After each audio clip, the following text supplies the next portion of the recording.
Real quick before we dive into this episode of the podcast, be sure to grab your free PDF copies of my latest books at frugal.show/free. Now on to the show.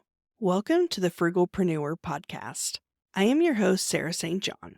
This episode is what I refer to as a showcase episode where I feature a bootstrapped entrepreneur and they briefly share their tips, tricks, tactics, techniques, and tools that help them bootstrap their business and the successes and failures along the way.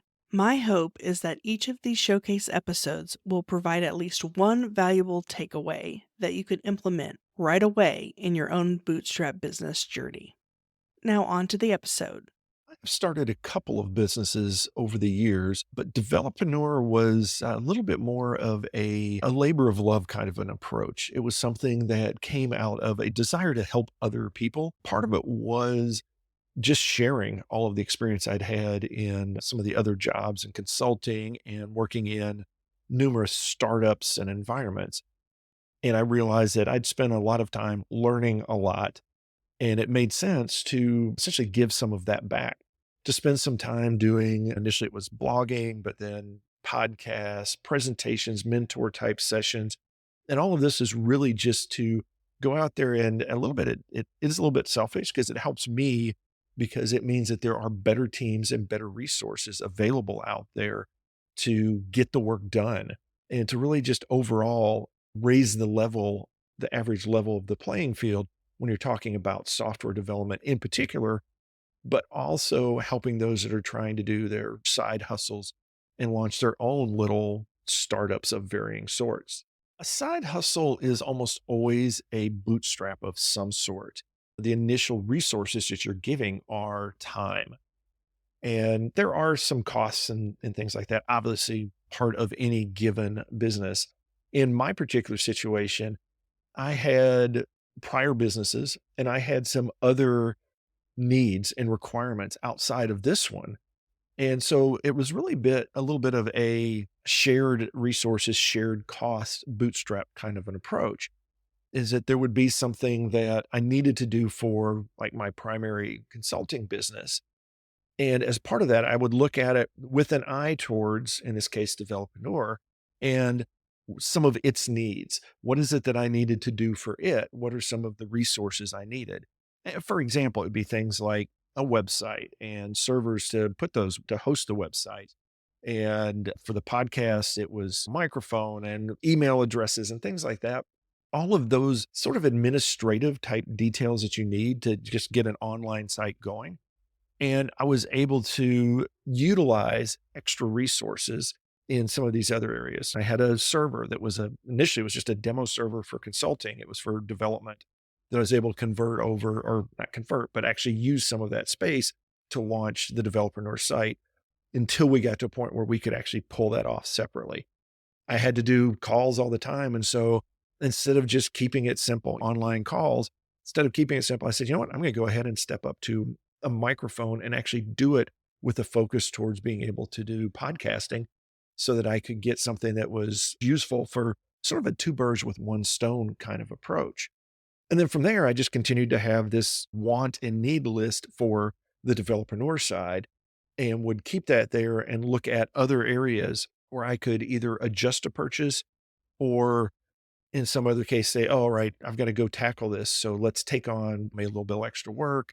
Let's maybe do a little side project or something like that as part of the Developreneur piece where we could maybe, like create a project, use as a reference. It becomes content for Developreneur, but then also make a couple of bucks to pay the bills on the Developreneur side. My biggest success in bootstrapping has been, as I mentioned, it is the ability to sort of list out needs, wants and needs for business, sometimes very small. It's the kind of thing where you're going through there and saying, oh, it would be helpful to have X. And sometimes that's as simple as like, I don't know, like a stapler or in the past, a speakerphone and things like that, that were, speakerphone before you had cell phones. You sometimes needed those. Yeah, things like that. It's the ability to just have a sort of a to-do list, like a laundry list or a punch list of things that I need. And then to go find little projects, little money saving things to allow me to slowly build that up. So it takes a little bit of patience, but the things that I need, I can get sooner. And then the things that I want, I have those there so that I'm constantly feeding back whatever I earn in a business back into the business. The failure side is probably the biggest struggle I have is when I get into things like advertising. There is always going to be that, that upfront cost. You have to pay to advertise, and you're not going to get the money for the advertisement most likely until afterwards. So typically what I've tried to do is some sort of like an organic start of some sort. And that has never really seemed to work. Sometimes I get a little bit here and there, but usually I also tend to, I have like, in this case, I stepped into things a little faster than probably I needed to. So, as opposed to allowing time for that organic build, I ended up having to go out and advertise, and it just didn't work out quite the same because I always tend to overestimate and then don't get quite back what I need as part of that bootstrapping piece. My best trick, I guess, for bootstrapping is, as I mentioned before, is the ability to, or is the getting in the habit of when you need something or when you see a resource that you need or an item that you need to list that out. Even if you don't have it right away, if you can't afford it right away, and if it's particularly for bootstrapping a business, it's something where often it's not, we don't need it now. We see where our business is going and we don't really need it today, but we do see where we're going to need that somewhere down the line. And so I found that noting that allows me to keep those items as targets or goals to get somewhere along the way. Now, the other thing I've been able to do very well is, I think, based a little bit more on my style of business. Because I deal often in consulting and service type approaches, and I particularly like a developer, it's very easy to go out there and find some little projects here and there. I say easy, but I guess you just have to be intentional about it. Is go out and find projects for people where creating that solution or that service for them also is something that works for me. So I have sort of again, like a goal or an objective list. And when I go out and look for business, when I go talk to customers, then I have in the back of my mind some of these things where, oh, if I do X for this person, I can also utilize that in a way for myself. Sometimes that's things like buying stuff, like getting bulk services. Sometimes that's signing up for something where you do it more as like an OEM or something like that, but then also you get some of the benefits as well. And it can very quickly add up to a really nice bootstrap approach. Thank you for having me. I want to thank everybody in the audience for spending time because there's an investment that you make of time listening to this podcast, to any podcast. And this is you investing in yourself, you're learning.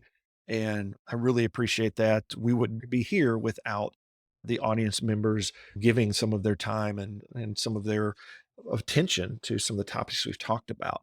As I guess, as sort of a freebie, which is actually always there, you can always jump out to the Developer website. We have a lot of resources. In particular, there is a launch your internet business for people that want to, well, it's based on an internet business and things like affiliate marketing and things like that. It is a very low cost way to, if you want to spend a little time working, there's a little bit of technical side to it, but go out there and utilize some of the free tools that are out there and build your own website.